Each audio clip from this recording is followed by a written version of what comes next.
Yo tengo la sospecha de que me seleccionaron para este proyecto de Lara, porque mucho de mi trabajo depende de todo lo que sucede en ciertos entornos como muy específicos en donde se concentra como un tipo de gente que tiene como ese poder de protestar, de defenderse de lo que está a su alrededor.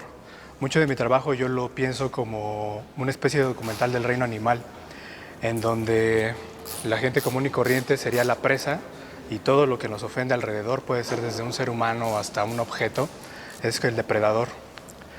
En esta ocasión, en la residencia, el viaje a Oaxaca, más que hacer que el proyecto me afectara directamente a mí, lo que yo hice fue lo inverso. Ya como todo mi bagaje y mi manera de trabajar, yo lo traté de incluir al proyecto. Llegamos a una ciudad que ya por millones de años se sabe que es una zona, como una zona de guerra. Desde la época prehispánica ha habido lucha de territorio, ha habido una lucha de poder y esto se sigue viendo en nuestra época. Algo que para mí también era interesante es cómo todos los problemas que suceden en el estado de Oaxaca afectan directamente al Distrito Federal.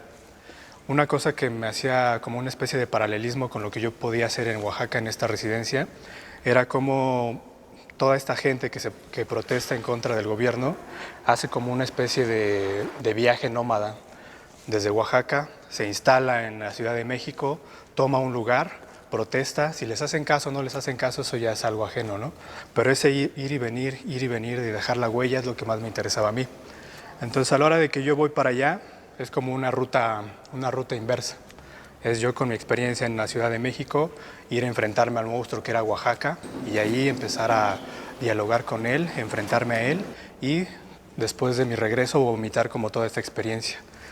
Algo que yo hice y que fue una coincidencia era todo este movimiento de bloqueos, no solamente en el DF, sino en Oaxaca.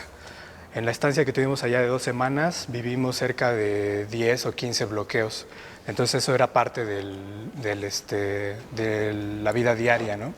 Nosotros como turistas, porque éramos una especie de turista, aunque estábamos tratando de inmiscuirnos ya para hacer piezas artísticas, éramos también afectados por eso. Y otra cosa que me interesaba era cómo la gente, incluso nosotros, intentábamos dejar como una huella, pero esta huella se iba anulando día con día por la censura, por el olvido. Entonces algo que yo quise rescatar con mis trabajos, que yo voy a presentar 3 piezas, son 2 piezas muy escultóricas y una pieza de registro fotográfico, era justo eso, cómo la gente se manifiesta, da su opinión y en menos de 24 horas esa opinión queda tachada, queda borrada, queda olvidada. Pero toda esta gente viaja como con ese bagaje, con esa experiencia que viene desde hace miles de años y trata de manifestarla. Todo ese bagaje se siente en la piel, se siente en la manera de vestir, en la manera de hablar. Entonces mis piezas yo quería que fuera un poco ese juego, que pudieras ver los rasgos de su vestimenta, los rasgos de lo que intenta decir, pero que también se convierta como en algo que está como encriptado y que poco a poco se va desvaneciendo para poder recibir más información y más información. Al final algo que me interesó mucho en este ir y venir en Oaxaca era todas estas visitas a las zonas arqueológicas. Llegas y ves ruinas, pero tenemos la idea de que la ruina siempre fue ruina. Pero una vez que empiezan a describir cómo todo esto eran edificaciones inmensas, pintadas totalmente de rojo, de blanco, de azul, es algo que no podemos ni siquiera imaginar. Y otra cosa interesante era cómo los arqueólogos empiezan a hacer como una reconstrucción de lo que ellos pensaron era la ciudad. Entonces algo que yo estoy haciendo es justo eso, como una especie de arqueólogo que fue, excavó, trajo algunas cosas a la realidad otra vez y estoy haciendo como mi interpretación. Y al igual que los arqueólogos, lo que está en la base es lo verdadero, lo que está encima de la base es una interpretación y probablemente les estoy mintiendo.